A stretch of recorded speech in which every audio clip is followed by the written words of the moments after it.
Hello everyone, welcome to LekhyaTalks. అందరూ ఎలా ఉన్నారండి? ఈ వీడియోలో పుచ్చకాయ పచ్చడి రెసిపీని నేను మీతో షేర్ చేసుకుంటున్నానండి. చాలా ఈజీ అండ్ చాలా టేస్టీ కూడా. ఖచ్చితంగా ట్రై చేసి ఎలా వచ్చిందో నాతో కమెంట్స్లో అయితే షేర్ చేయండి. పిల్లలు కూడా ఇష్టంగా తింటారు. సో మస్ట్ ట్రై రెసిపీ అన్నమాట.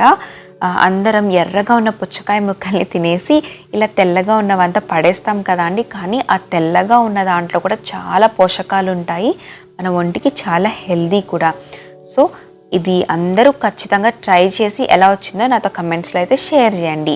అండ్ ఎవరైనా ఫస్ట్ టైం మన ఛానల్ని విజిట్ చేసి ఉంటే మాత్రం don't forget to subscribe.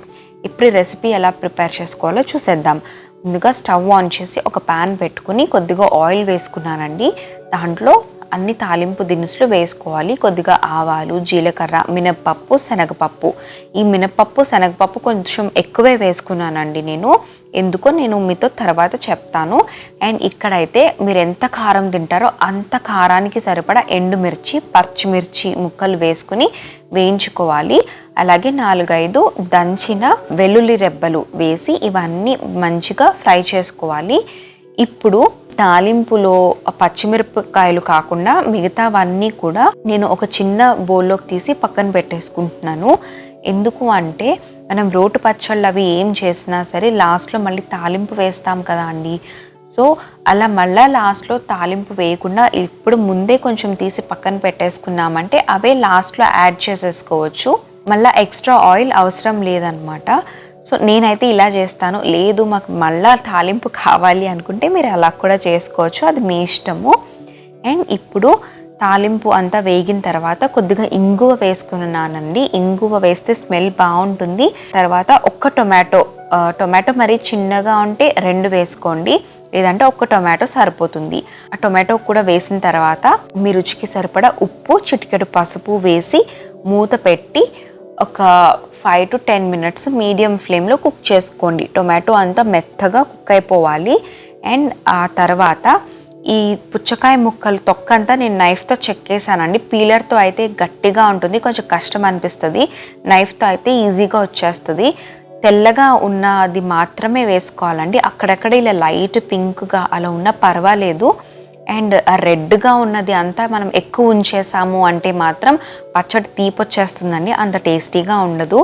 So లైట్గా పింక్గా ఉన్న పర్లేదు, బట్ ఆ వైట్గా ఉన్న పార్ట్ మాత్రమే వేసుకుని ఇలా క్యూబ్స్గా కట్ చేసుకుని వేసుకుని ఒక 15 to 20 మినిట్స్ మీడియం ఫ్లేమ్లో పెట్టి కుక్ చేసుకోవాలండి. మూత పెట్టి కుక్ చేసుకోవాలి. అండ్ మధ్య మధ్యలో ఒకసారి కలుపుతూ ఉండండి. అవసరమైతే కొద్దిగా వాటర్ యాడ్ చేసుకోండి. నేనైతే ఎలాంటి వాటర్ దీంట్లో యాడ్ చేయలేదండి. మీడియం ఫ్లేమ్లోనే పెట్టి కుక్ చేశాను కాబట్టి అంటుకోకుండా బాగానే అయిపోయింది. ఒకవేళ అడుగున అంటుకుంటుంది అంటే మాత్రం కొద్దిగా వాటర్ యాడ్ చేసుకోండి.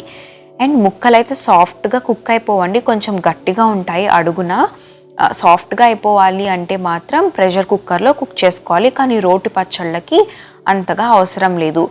దీంతో మసాలా కూర కూడా చేసుకోవచ్చండి. అలా చేసుకోవాలి అంటే మాత్రం ప్రెషర్ కుక్కర్లో చేసుకోవాలి. ఇంకెప్పుడైనా ఆ రెసిపీని మీతో షేర్ చేస్తాను. అండ్ ఈ ముక్కలు మగ్గిపోయిన తర్వాత స్టవ్ ఆఫ్ చేసేయచ్చండి.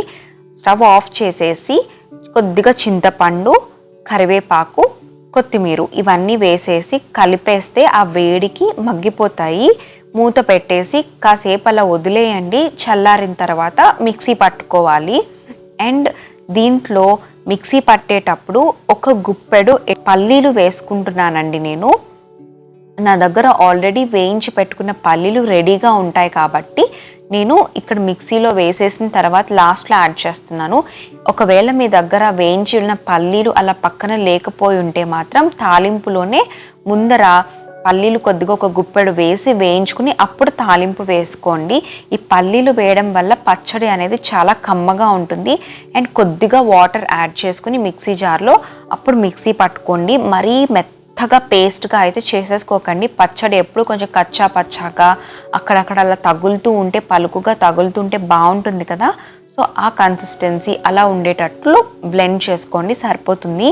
ఇప్పుడు మనం తాలింపు ఆల్రెడీ పక్కన తీసి పెట్టుకున్నాం కదా, అది వేసేసుకుని కలిపేసామంటే అంతే, పచ్చడి రెడీ అయిపోతుందండి. చాలా ఈజీ అండ్ చాలా టేస్టీ రెసిపీ అండి.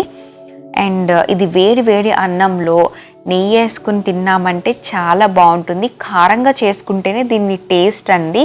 కారం తక్కువగా అంటే ఎండుమిర్చి పచ్చిమిర్చి తక్కువ వేసుకుని చేస్తే అంత బాగుండదు. సో ఖచ్చితంగా ట్రై చేసి ఎలా వచ్చిందో అందరూ నాతో కమెంట్స్లో అయితే షేర్ చేయండి. ఎవరైనా ఫస్ట్ టైం మన ఛానల్ విజిట్ చేస్తుంటే ప్లీజ్ సబ్స్క్రైబ్ చేసుకోండి. దాని పక్కనే ఉన్న బెల్ క్లిక్ చేశారంటే నేను కొత్తగా చేసే వీడియో నోటిఫికేషన్స్ అన్నీ మీకు వచ్చేస్తాయి. See you all in my next video. Bye bye, take care.